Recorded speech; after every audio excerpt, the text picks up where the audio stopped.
Aduh, gabut banget nih, suntuk banget, nggak tahu mau ngapain aku. Hai Kak Steven. Oh iya Stephanie, kenapa tuh? Tadi aku dengar dari sana Koko kayaknya suntuk banget. Kenapa sih? Nggak tahu nih mau ngapain nih sehari-harinya. Kok bisa nggak tahu sih mau ngapain? Gampang banget. Kita sama-sama beribadah di MBC yuk. Oh boleh tuh. Oke. Buat teman-teman yang udah hadir, thank you ya. Dan buat yang belum, mari kita sama-sama beribadah di MBC setiap hari Minggu jam 4 sore di Jalan Mantri nomor 1C. Yuk. Udah Step, ayo kita pergi sekarang, udah nggak sabar nih. Oke.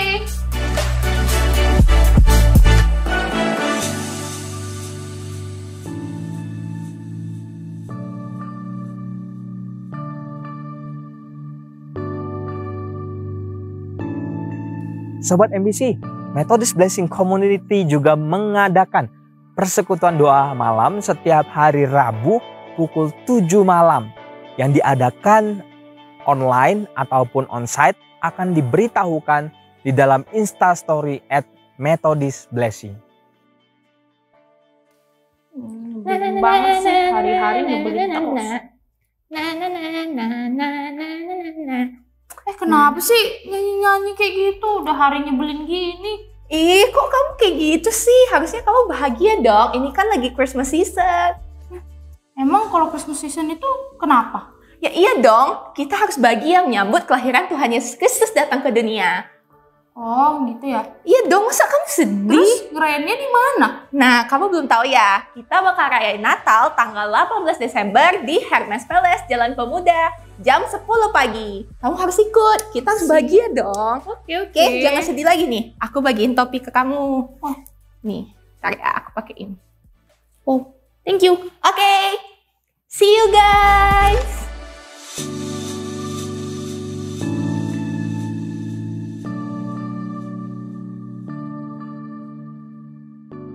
Shalom teman-teman MBC. Shalom. Oke, kita satukan hati, kita saat teduh. Sebelum kita memulai ibadah.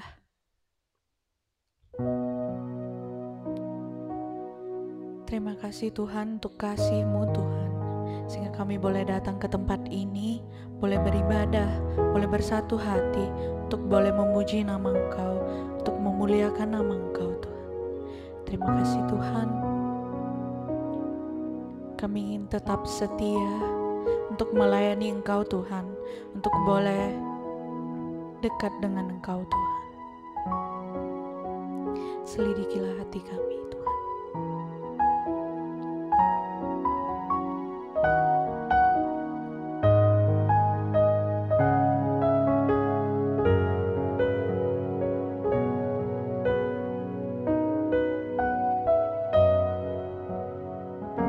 Selidiki aku, lihat hatiku, apakah ku sungguh mengasihimu, Yesus, Kau yang Maha Tahu dan menilai hidupku, tak ada yang tersembunyi bagimu. Sekali lagi, selidiki hatiku.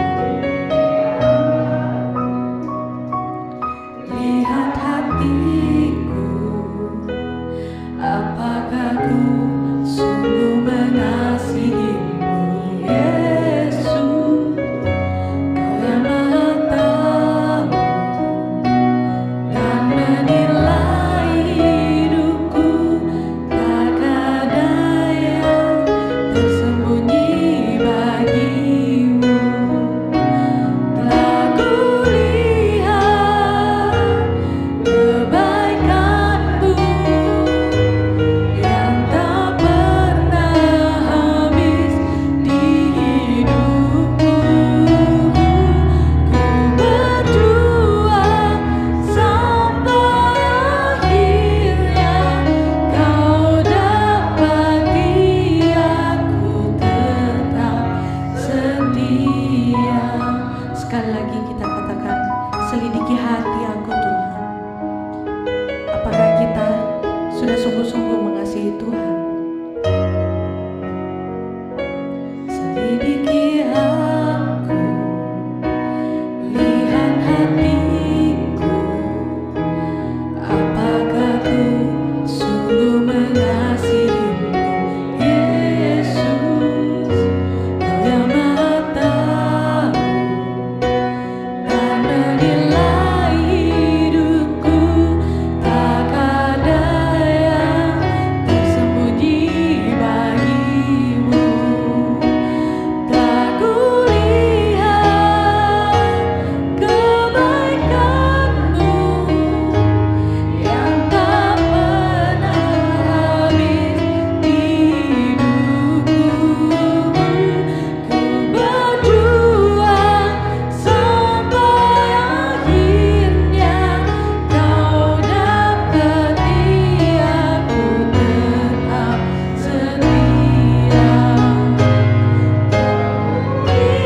kami datang ke tempat ini, boleh merendahkan hati untuk boleh bersatu, untuk menyembah Engkau Tuhan.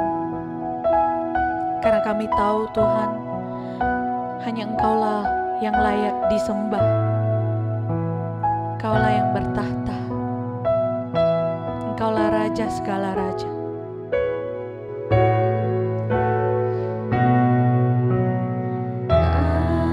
Alam semesta melukiskan kebesaran Tuhan, bumi dan surga menyanyikan kemuliaan namamu.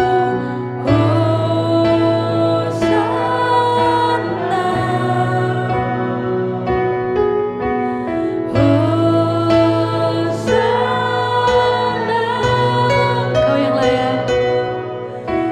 Layak dipuji disembah, Kaulah yang bertata dulu sekarang dan selamanya, Raja atas segala raja, namamu besar termulia. Sekali lagi kita alam semesta. Alam semesta melukiskan kebesaran Tuhan, bumi dan surga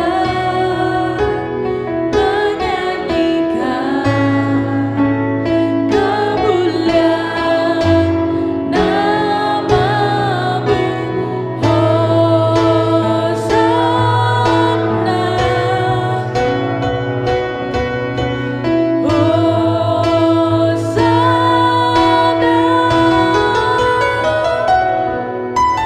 Layak dipuji disembah, Kaulah yang bertata dulu sekarang dan selamanya, Raja atas segala raja, namamu besar termulia.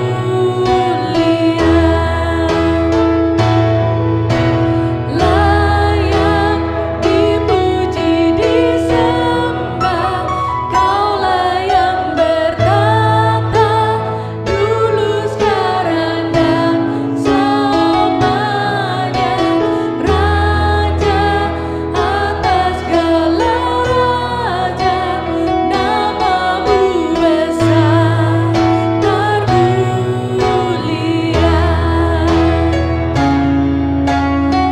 Layak dipuji disembah, Kaulah yang bertata dulu sekarang dan selamanya, Raja atas segala raja, namamu besar termulia.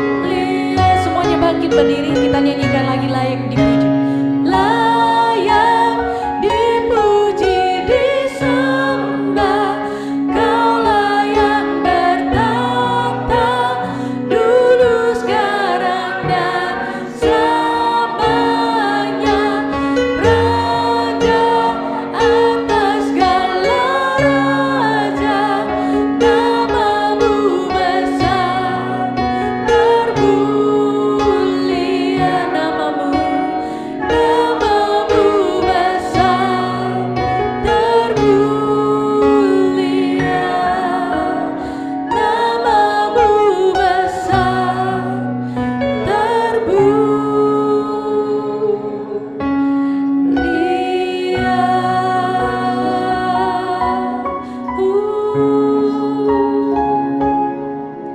Terima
berserah kepada Engkau Tuhan. Kami ingin bersorak-sorai atas Engkau Tuhan. Engkau yang layakkan kami Tuhan. Terima kasih Tuhan. Amin. Sekali lagi shalom semuanya. Shalom ya. Oke. Nah, kita akan mengangkat suara kita akan bersorak-sorai buat Tuhan. Kita nyanyikan Angkatlah Suaramu.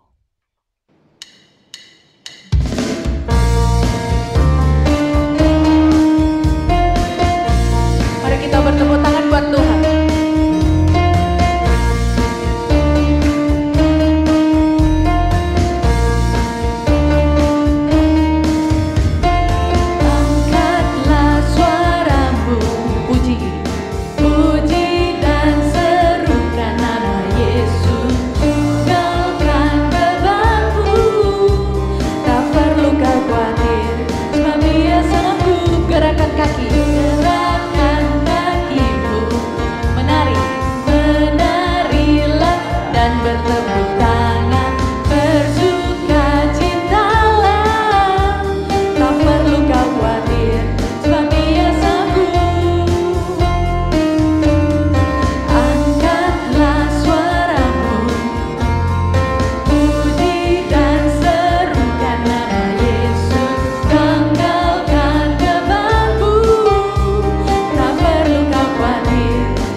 Sebelum kita mendengarkan firman Tuhan, mari kita nyanyikan sebuah lagu. Seorang anak telah lahir bagi kita semua.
kita seorang putera diberikan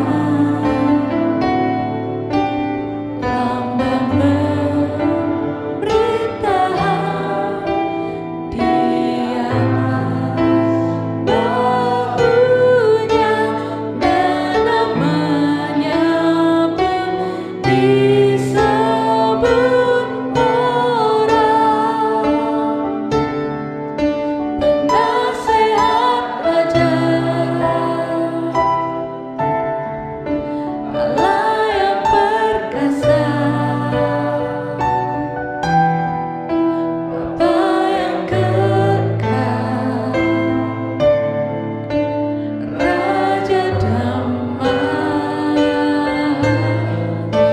Sambutlah Dia,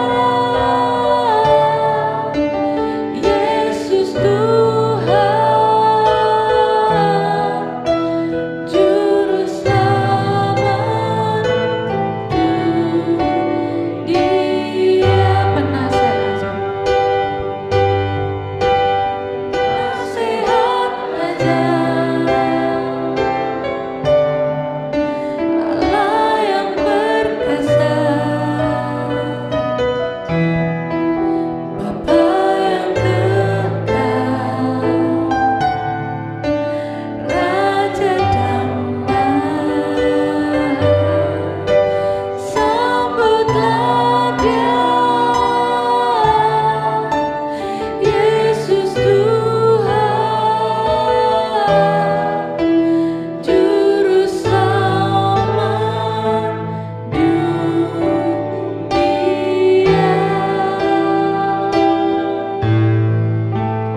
Juru Selamat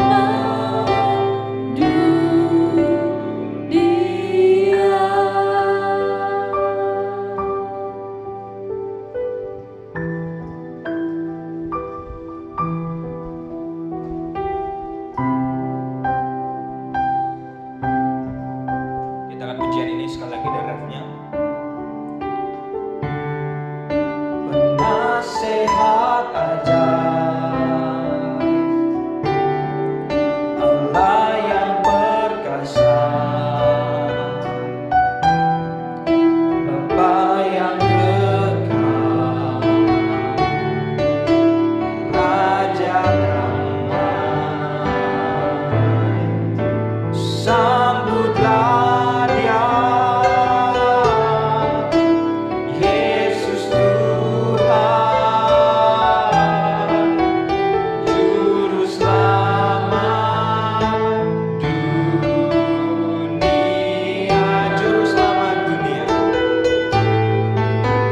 Juru Selamat dunia. Amin. Kita berdoa. Ya Tuhan, terima kasih buat kasih-Mu yang besar. Di dalam momen Advent ini kami boleh bersama-sama merayakan ya Tuhan. Bagaimana kami selalu berharap bahwa Mesias itu hadir. Ya Tuhan, kami di dalam momen ini kami mau merenungkan bahwa Engkaulah Mesias itu. Engkaulah anak Allah ya Tuhan. Engkaulah yang menjadi juru selamat kami, juru selamat dunia. Biarlah kami boleh merenungkan bersama bagaimana kebenaran itu boleh melingkupi kami. Di dalam nama Yesus kami bersyukur dan berdoa. Amin. Shalom. Kita udah nyanyi. Nah, kali ini kita akan membahas secara khusus nih tentang seorang anak telah lahir untuk kita, penasehat ajaib, Bapa yang kekal dan Raja damai, yaitu juru selamat kita. Mari kita buka di dalam Yesaya pasal yang ke-9 ayat pertama sampai yang ke-6. Yesaya pasal yang ke-9 ayat yang pertama sampai yang ke-6. Kalau bisa buka Alkitabnya, ada perbedaan di situ ya. Tapi mau lihat dulu gak apa-apa, nanti kita buka Alkitab kita. Saya akan membaca yang pertama, saudara-saudara sekalian ayat yang kedua, begitu selanjutnya ayat yang ke-6 kita baca bersama-sama. Yesaya pasalnya yang ke-9, ayatnya yang pertama sampai yang ke-6. Yang udah dapat katakan amin. Masih satu orang berarti ya. Kalau kuis ini cerdas cermat Alkitab kita kalah ini ya, karena lama ya buka Alkitab ya. Yesaya pasal yang ke-9 ayat pertama sampai 6. Yang sudah dapatkan katakan amin. Amin. Oke. Saya akan bacakan Yesaya pasalnya yang ke-9 ayat pertama sampai yang ke-6 di dalam perikop kelahiran Raja Damai. Bangsa yang berjalan di dalam kegelapan telah melihat terang yang besar. Mereka yang diam di negeri kekelaman, atasnya terang telah bersinar.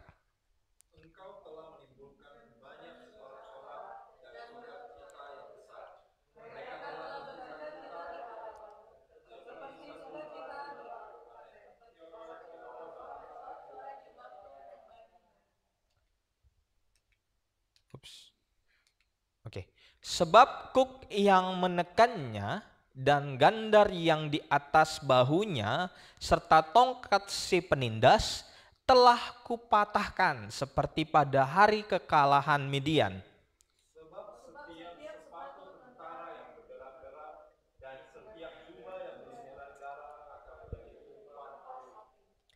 Sebab seorang anak telah lahir untuk kita, seorang putra telah diberikan untuk kita. Lambang pemerintahan ada di atas bahunya, dan namanya disebutkan orang. Penasehat ajaib, Allah yang perkasa, Bapa yang kekal, Raja damai. Ayat 6 bersama-sama, 2, 3, ya. Besar kuasanya dan damai sejahtera tidak akan berkesudahan di atas tahta Daud dan di dalam kerajaannya, karena ia mendasarkan dan mengokohkannya dengan keadilan dan kebenaran dari sekarang dan sampai selama-lamanya. Amin. Kalau kita lihat Alkitab kita, kira-kira ada yang beda nggak dari teksnya itu, strukturnya? Ada yang beda? Apa itu yang beda? Terakhirnya. Apa itu yang terakhirnya? Itu ya. Oke. Lalu dari segi struktur teks, kira-kira ada yang beda nggak dari Alkitab biasa? Contoh deh, buka deh Matius atau Markus. Coba ada yang beda nggak? Dari jaraknya kira-kira? Nggak ada ya. Kalau di Alkitab akan kelihatan. Teks yang kita baca teman-teman adalah teks yang berbentuk puisi. Tapi sebenarnya di atasnya di ayat yang pertama atau ayat yang ke-23 pasal 8 ada teks narasi juga. Yang ditandakan itu apa? Kalau teks puisi itu agak menjorok ke dalam. Kalau di sini aku buat gak ada sih ya, karena aku copy. Kalau di Alkitab atau di Alkitab dia itu akan sedikit agak lain secara posisi, karena dia agak menjorok ke dalam. Dan kitab puisi ini bisa jadi secara khusus memang menandakan itu, tetapi bisa jadi adalah kiasan. Jadi kita perlu hati-hati di dalam menafsirkan ini. Perikop yang kita baca tadi adalah perikop yang berisikan struktur puisi. Ada narasi, ada sejarah. Tapi ada konteks sejarahnya juga teman-teman. Jadi setiap segala sesuatu itu terjadi ada konteksnya. Nggak mungkin tiba-tiba boom ada gitu ya. Dan kita akan melihat konteks ini. Konteks sejarahnya yang kita baca ini adalah konteks di mana bangsa Israel itu lagi jadi budak, lagi ditawan oleh bangsa Asyur atau bangsa Assyria. Jadi mereka itu lagi jadi budak karena dijajah. Dan kita akan melihat pada saat itu bangsa Israel telah mengalami banyak peristiwa bersama-sama dengan Tuhan. Banyak ya. Salah satu yang kita udah bahas, mujizat pertama adalah laut terbelah. Itu adalah bentuk kebaikan dan kemurahan Tuhan terhadap bangsa Israel. Banyak lagi, mana dan lain sebagainya kalau kita lihat. Tetapi saking banyaknya mengalami kebaikan Tuhan malah keenakan gitu ya manusia ya. Kadang dibaikin makin makin kurang ajar ya kalau kata orang sekarang ya. Akhirnya orang Israel pada saat itu, umat Tuhan pada saat itu malah berbalik melihat penyembahan berhala, melihat berhala-berhala yang banyak sekali bangsa-bangsa pada saat itu menjadikan berhala itu Tuhan bagi mereka. Akhirnya apa? Akibatnya bangsa Israel itu seakan-akan mengkhianati Allah. Akibat dosa mereka, Allah mengizinkan mereka, saya kasih kata diproses oleh Tuhan. Mereka mengalami proses dari Tuhan akibat kesalahan mereka, akibat dosa mereka menyembah berhala. Mereka dan satu bangsa Israel dijajah oleh bangsa Asyur. Nanti bangsa Asyur dan bangsa Israel itu dijajah lagi oleh bangsa yang lebih besar, bangsa Babel. Mereka mengalami proses dari Tuhan dan artinya atau sebutannya adalah pembuangan. Jadi kasar ya, dibuang gitu ya, bangsa Israel itu dibuang padahal dijajah gitu ya. Tapi teman-teman, berita sukacitanya, Allah membenci mereka enggak? Enggak. Udah dikasih enak, dikhianati gitu ya. Masih belum dibenci. Gitu ya. Allah tetap tidak membenci mereka. Buktinya apa? Contoh, Allah tetap memberikan suara kenabian. Memberikan nabi sebagai wakil Tuhan. Suara kenabian adalah salah satu cara untuk berkomunikasi pada saat itu. Karena nggak bisa langsung, nggak bisa direct. Makanya ada wakil. Yang pertama ada imam, ada nabi, dan lain sebagainya. Kalau sekarang disebutlah hamba Tuhan ya. Walaupun dahulu memang bisa direct gitu ya. Di dalam kesengsaraan mereka, kalau kita lihat film-film zaman dahulu, zaman kerajaan, orang yang menjadi budak hidupnya gak bakal tenang gitu ya. Sampai akhir kalau kita lihat budak-budak itu bisa dijadikan makan binatang buas, betul? Di dalam keadaan ditawan, satu bangsa Asyur dijajah, dijadikan budak, ditindas, dirasisin gitu ya.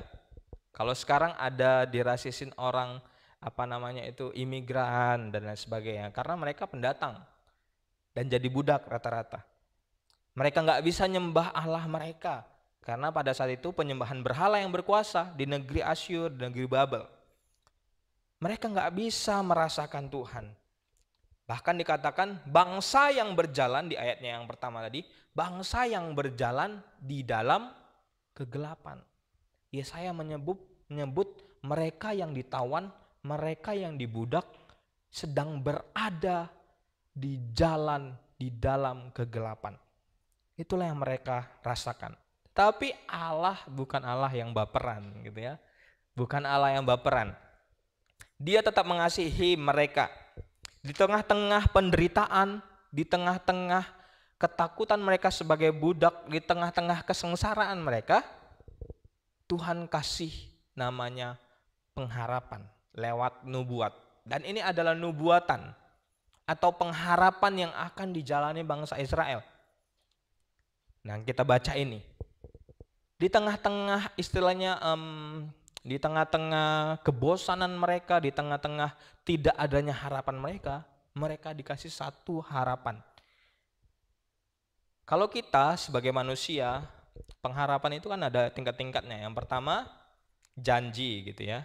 Yang pertama kesepakatan sih harusnya, kesepakatan. Lalu janji. Lalu kalau di dalam Alkitab ada namanya nubuatan yang pasti akan terjadi. Begitu ya. Tuhan kasih nubuatan melalui Yesaya. Di tengah-tengah penderitaan butuhnya pengharapan gitu ya. Sama seperti saya mengharapkan sesuatu gitu ya. Dikasih pengharapan sama Tuhan lewat Nabi Yesaya. Pengharapan yang begitu luar biasa. Karena Allah bersama-sama dengan mereka. Dan juga Allah menubuatkan anak yang akan menjadi raja. Pada saat itu orang-orang selalu menantikan namanya Mesias. Tetapi di dalam masa testamental itu Tuhan nggak berbicara apa-apa di tengah-tengah Alkitab itu antara PL dengan PB. Banyak Mesias palsu yang merasa gitu ya, oh aku ini Mesias dipanggil Tuhan begitu ya.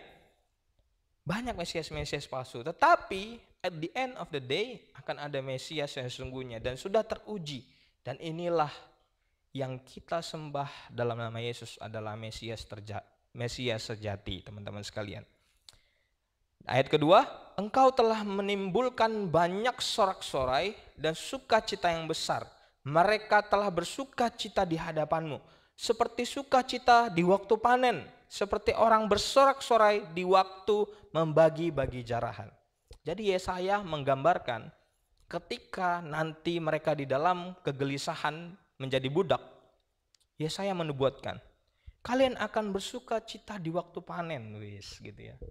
Panen apa nih contoh? Panen saham. Wih, sukacita kan? Kalau panen saham kan? Panen profit begitu ya.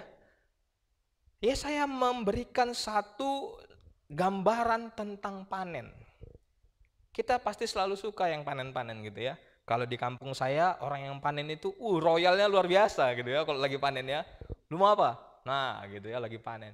Seperti itulah digambarkan. Seperti orang-orang membagi-bagi jarahan juga. Pada saat itu memang konteksnya orang pada menjara karena pada situasi di mana bangsa yang besar akan menjajah yang kecil pada saat itu. Makanya Yesaya memberikan satu gambaran tentang membagi-bagi jarahan, dan itu sukacita bagi orang yang menang pada saat itu, teman-teman. Seperti itulah sukacita. Dan Yesaya memberikan satu lagi di ayat yang ketiga, dikatakan pengharapan yang ini, sebab kuk yang menekannya dan gandar di atas bahunya serta tongkat si penindas telah kau patahkan. Artinya apa? Segala sesuatu yang menekan mereka, termasuk kondisi mereka saat itu, kedepannya akan Tuhan patahkan. Tetapi ada makna lain di sini. Kalau saya melihat makna lainnya adalah sebenarnya ke arah dosa. Karena ini kitab puisi ya. Kitab puisi banyak tuh bisa ditarik kemana-mana. Tapi seringkali kita salah narik gitu ya. Dicomot-comot-comot salah menafsir jadinya. Saya menafsirkan bahwa ini ada hubungannya dengan Allah yang mematahkan kuasa dosa ketika Mesias, anak Allah, anak yang dijanjikan dan dinubuatkan itu telah lahir. Dan itu kita sembah dalam nama Yesus. Nah, waktunya ketika kita ada di hari Natal, teman-teman. Winston Churchill,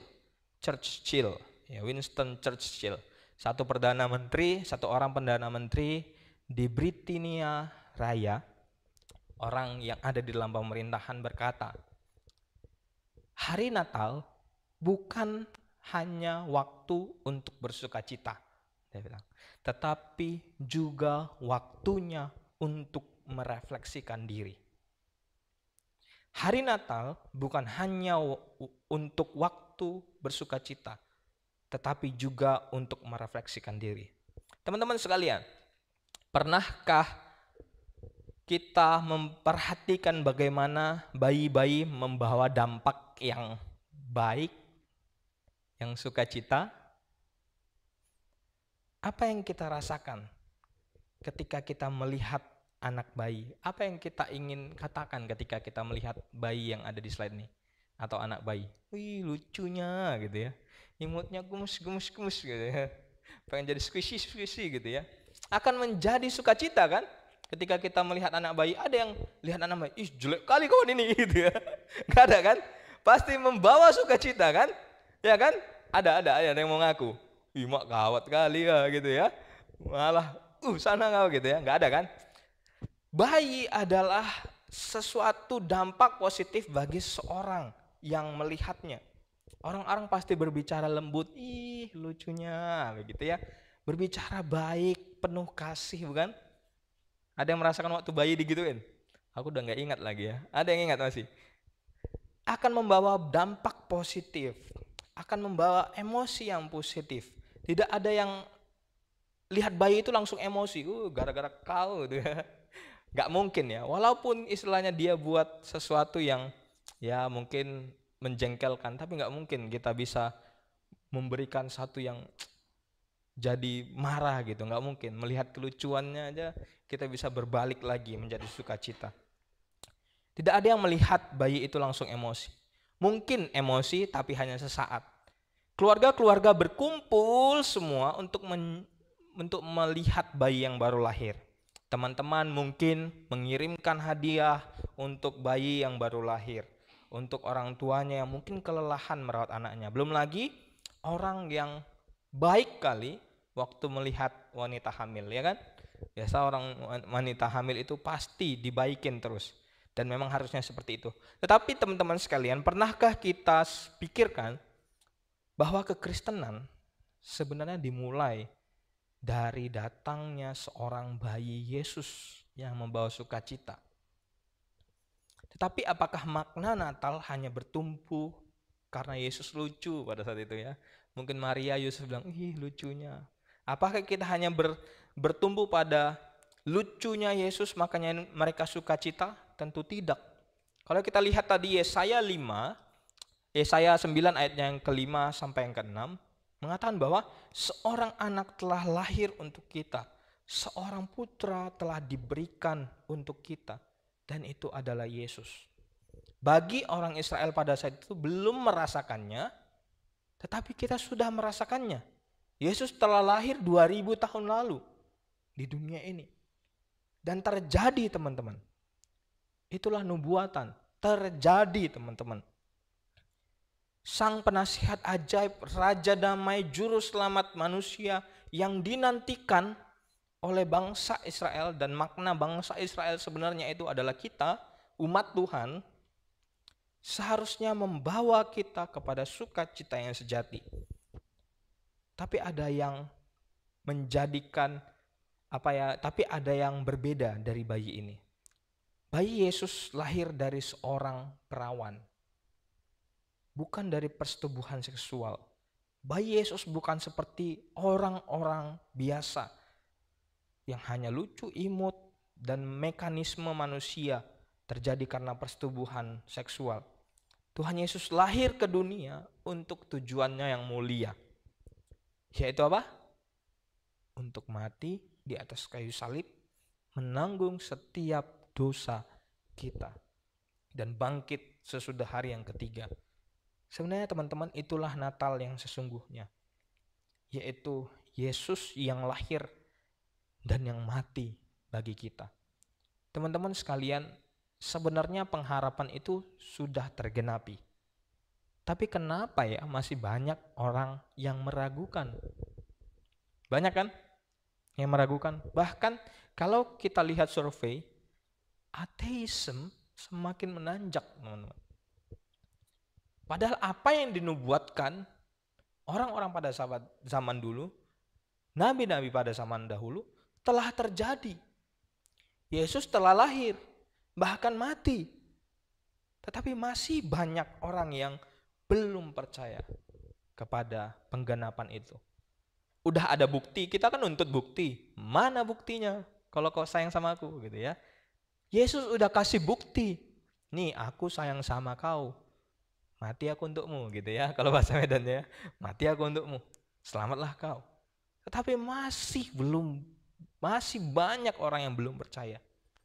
Dan teman-teman, itulah sebenarnya tugas kita yang diamanatkan agung oleh Tuhan. Memberitakan Yesus yang baik itu, yang mati bagimu dan bagi semua orang. Supaya apa? Supaya setiap orang yang percaya beroleh keselamatan. Itulah sukacitanya. Makanya dikatakan tadi di ayat yang ketiga, penindas telah kupatahkan seperti pada hari kekalahannya. Semua sudah digenapi oleh Tuhan. Di bulan Desember ini biasa kita dipenuhi dengan hal-hal yang menarik perhatian kita. Contohnya, kita membeli hadiah yang terbaik untuk orang-orang yang termasuk daftar kita paling sayang, gitu ya. Ya, contohlah Vincent memberi hadiah untuk Lina, saya memberi hadiah untuk pacar saya, mungkin Fanny ke Stefani saling tukar kado sebagai sahabat, begitu ya. Mungkin yang lainnya, mungkin contoh memberikan ke Pak Aling dan lain sebagainya gitu ya. Kita memberikan yang terbaik dalam daftar hidup kita, orang yang kita paling kasihi. Kita mungkin menikmati diskon Natal gitu ya. Ini banyak nih di Sun, di Tamrin, udah banyak nih poster-posternya. Kita mungkin menikmati diskon Natal, kita mungkin menyiapkan makanan paling lezat begitu ya. Kami orang pastor ini nanti mau rencana Natal dan Tahun Baru mau makan bersama gitu ya. Ini yang kita nantikan ya kan. Mungkin liburan bersama keluarga, seperti nanti mungkin contoh akan pergi gitu ya bersama keluarganya, di antara kita akan pergi begitu ya. Teman-teman sekalian, itu tidak ada salahnya karena itu tradisi yang baik menyatukan kita bersama-sama dengan keluarga dan itu harus terjadi. Namun kalau kita nggak berhati-hati, kalau kita hanya berpusat kepada itu, kita hanya berpusat bagaimana cara kita merayakan Natal, tetapi menggantikan siapa yang kita rayakan, hati-hati. Kita akan jatuh ke dalam ajaran dunia. Kita dapat tetap fokus pada Yesus saat menikmati berkat-berkat Tuhan kepada kita, tetapi kita juga bisa menikmati hal-hal itu, tapi bukan untuk menyembahnya. Jadi hati-hati. Mari kita telusuri setiap hati dan pikiran kita di momen Advent ini, di momen di mana kita merasakan kelahiran Yesus. Apakah motivasi kita hanya karena kita bersuka cita merayakan tradisi, merayakan kebersamaan, atau karena Yesus, bayi Yesus yang lahir dalam diri kita, di dalam hati kita? Apakah kita sungguh-sungguh mengimani penggenapan nubuat itu? Yesus yang telah lahir, bahkan mati dan bangkit bagi kita. Kalau kita bisa mempersiapkan yang terbaik bagi keluarga kita, teman-teman, bagi orang-orang kita di sekitar, bagi suami istri, bagi siapapun yang kita sayangi, apakah kita bisa juga mempersiapkan yang terbaik bagi Tuhan di Natal ini? Gitu ya, prinsipnya gitu kan. Kalau kita di dalam momen Natal ini bisa mengasihi, apakah kita juga bisa kembali berterima kasih? Kita mengasihi Tuhan dengan ketaatan kepadanya. Bentuk nyata Tuhan, bentuk nyata kita mengasihi Tuhan adalah mengasihi sesama. Masih banyak orang yang belum merasakan Natal, teman-teman. Dan bersyukur MBC ada satu komitmen untuk membagikan sukacita Natal itu melalui bakti sosial. Kita bisa melihat bahwa banyak orang di sekitar kita belum merasakan kasih Tuhan. Kita yang sudah merasakan kasih Tuhan di dalam kematian Yesus 2000 tahun lalu, kita dikasihi. Seharusnya kita juga bisa mengasihi sesama, bukan? Mari teman-teman, di dalam momen Natal kali ini, mari kita melihat motivasi di dalam diri kita. Apakah kita hanya hore-hore merayakan Natal, atau sungguh-sungguh melihat bahwa Yesus yang adalah juru selamat mengasihi saya dan semua orang. Amin. Amin. Mari kita berdoa. Ya Tuhan, terima kasih buat kasih-Mu yang luar biasa dan tanpa pamrih. Kalau kami melihat ya Tuhan, apa yang bisa kami balaskan kepadamu? Tapi ya Tuhan, terima kasih Engkau tetap mengasihi kami. Kami telah belajar bahwa bagaimana penggenapan nubuatan-Mu telah kami rasakan di dalam hidup kami. Dan harusnya kami bisa memberikan itu kepada sesama kami. Kasih yang telah Kau berikan kepada kami harusnya bisa juga kami teladankan bagi orang lain ya Tuhan. Biarlah kami sebagai anak-anak Tuhan boleh menjadi berkat di dalam momen Natal ini ya Tuhan. Di dalam nama Yesus kami bersyukur dan berdoa. Amin. Mari kita mempersiapkan hati untuk persembahan. Kita nyanyikan Give Thanks.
berdoa. Terima kasih Tuhan untuk persembahan yang telah kami kumpulkan. Engkau berkati Tuhan, biarlah persembahan ini boleh menjadi berkat buat MBC ini Tuhan. Engkau yang melindungi kami Tuhan, Engkau yang pakai kami luar biasa Tuhan. Terima kasih Tuhan. Sebelum kami pulang, kami ingin diberkati oleh hamba-Mu. Contoh Yuda. Mari kita bangkit berdiri semuanya. Kita akan menerima berkat daripada Tuhan. Kiranya kasih daripada Allah Bapa, cinta kasih Yesus Kristus yang dinyatakan melalui kematiannya di atas kayu salib, kekuatan serta penghiburan daripada Roh Kudus menyertai setiap kita. Mulai hari ini, besok dimanapun kita berada, dan sampai selama-lamanya. Amin.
Silakan duduk, silakan saat teduh.